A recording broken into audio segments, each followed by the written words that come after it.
around with my man behind the wall. Yeah, just chopping it up with him, for real. How you feeling? I'm just working, man. Trying to continue to apply pressure and shit. It's a pleasure to have you on the platform. Hey, was you a rapper first? You was an MC first? I was. I started out doing music.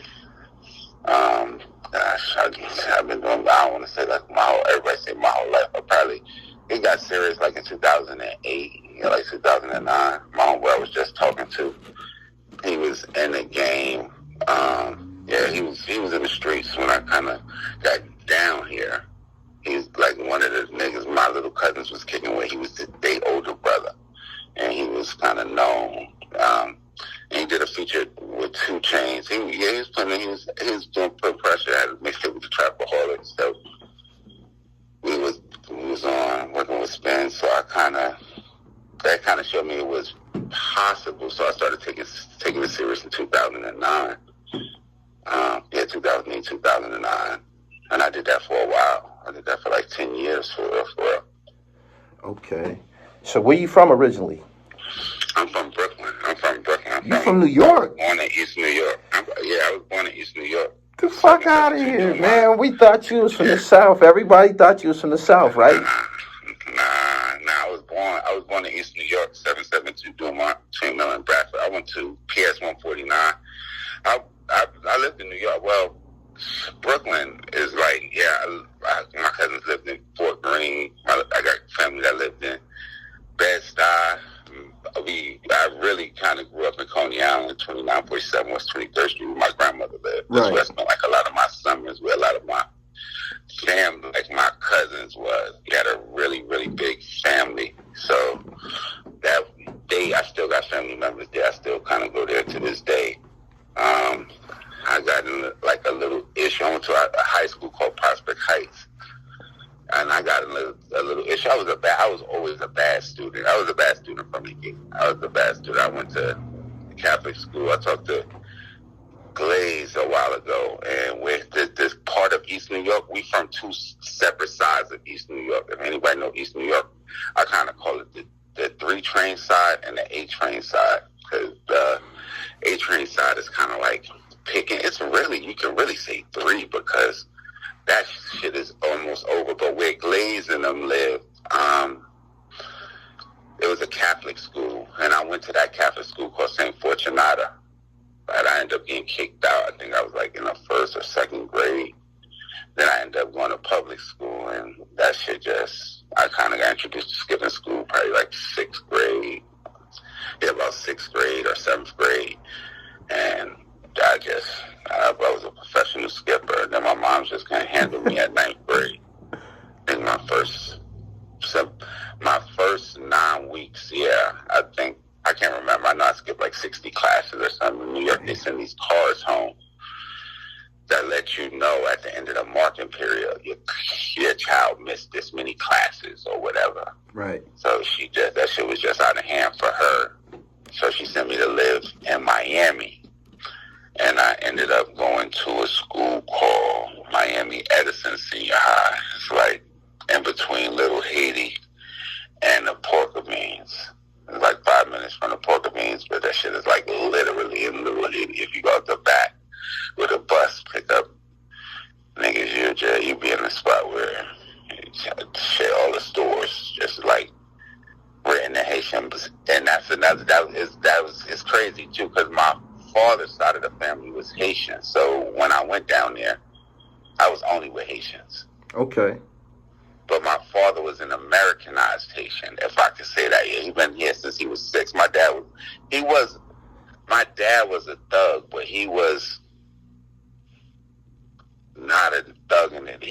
My dad was a street nigga, but he worked on Wall Street. Got it. He ain't sell no drugs. He was just a solid stand-up,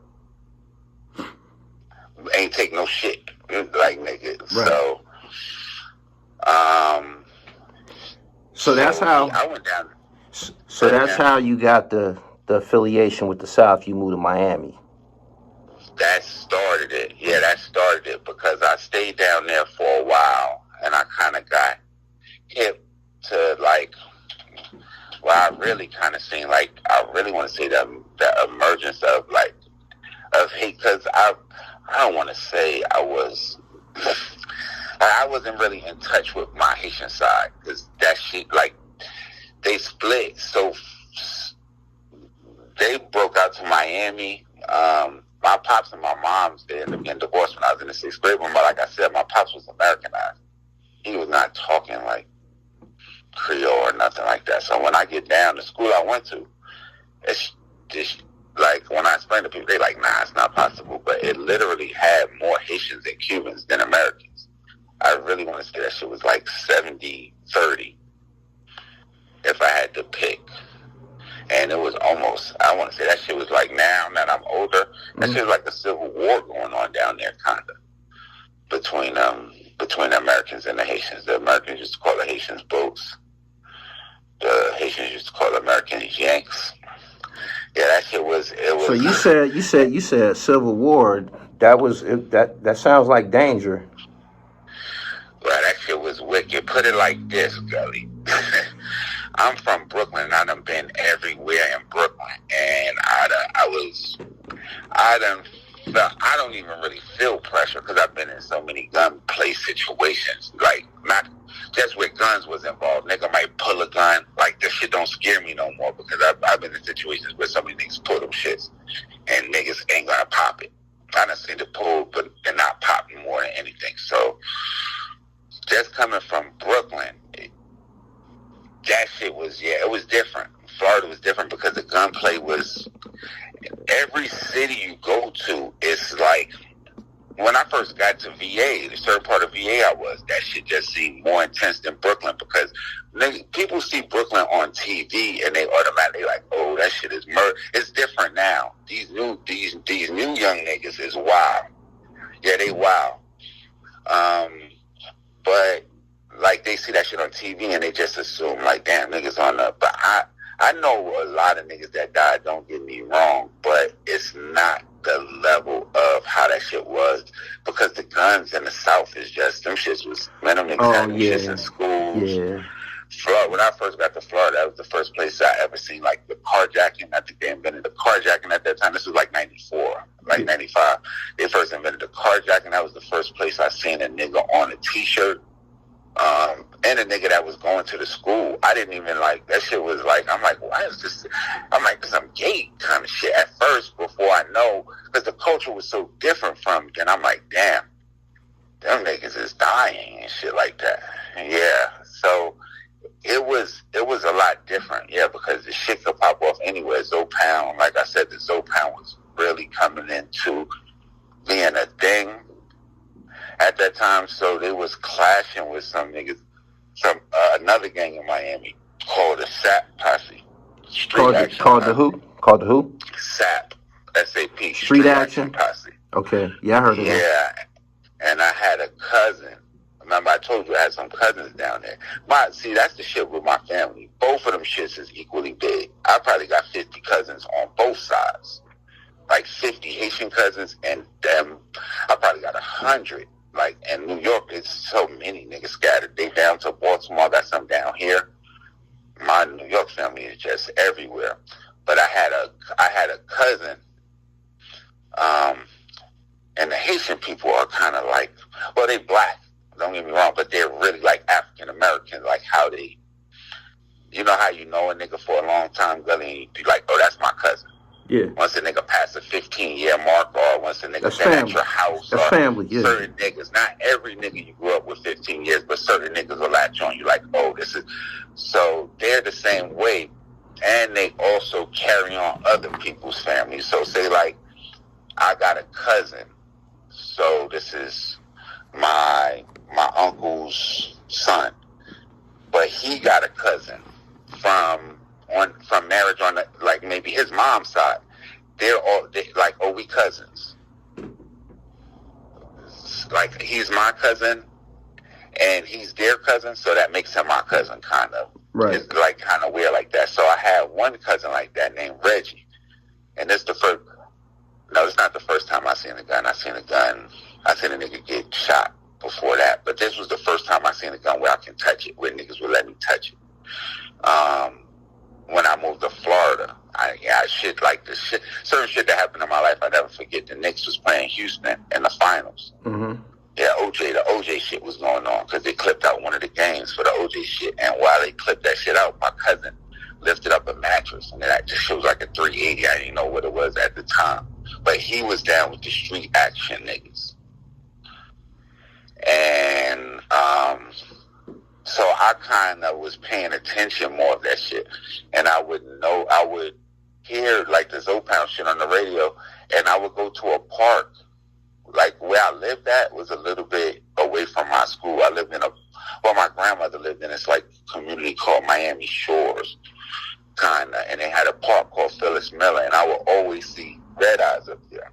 He would always be playing, and there would be a bunch of them niggas, I'm sure, but he was the main one I knew because when I moved to Miami, like I said, the Zoe Pound was coming up, but it wasn't. It was a gang, but it was also a music group. Okay. So I would hear like them niggas was listening to different. They was bumping Tupac, Heavy, Ball, and MJG, but they was definitely bumping the Zoe Pound, and I always was enact with the music. And Red Eyes was one of the first niggas. I would hear him so much associated with Zoe Pound. I thought he was like the leader. Right. And then I would see him, so I'm like, I've seen him like more than 20 times, but this was as it was rising. And the newspapers start to like really vilify them niggas because, a lot of murders happened by them shits. And then them niggas started coming to the school. They banned niggas from wearing, they had, the Zoe Pound got like a little logo with the Haitian flag and all of that. Niggas at the school would wear them shits. And they started banning niggas from the school because, it would be a situation where like lunch in the schools in Miami, they let lunch out. You can kind of go off campus a little bit. And there was a McDonald's not too far, and shit started popping off. Right. Due to that shit. So that was my first introduction, and I would say because I seen niggas firsthand with guns, and that was just more. It seemed like it was more realer, like it could touch you more there. And then it was just a stepping stone to when, after I graduated, I ended up moving. Well, I got kicked out. My pops ended up kicking me out because I started wild in the 11th grade. I ended up going back to New York and graduating. I was still, that's when I kind of honing in with the music. But then we ended up moving to Virginia, and I moved to a place called Newport News. And I know about Newport News. Where Allen Iverson, Allen Iverson from. Where Mike Vick is from. And I live where we moved at. It's like right across right through a gate where Michael Vick lived. And talk about when we first got here, the gun players. Shit, there's still some cities you can go to. Like Virginia, one of the only, I think Flint. I want to say it was Flint. Well, New Orleans, because it had Baton Rouge and it had New Orleans, and then it was Flint and it was Detroit. But Virginia was one of the only other cities like in the top 20 that had two cities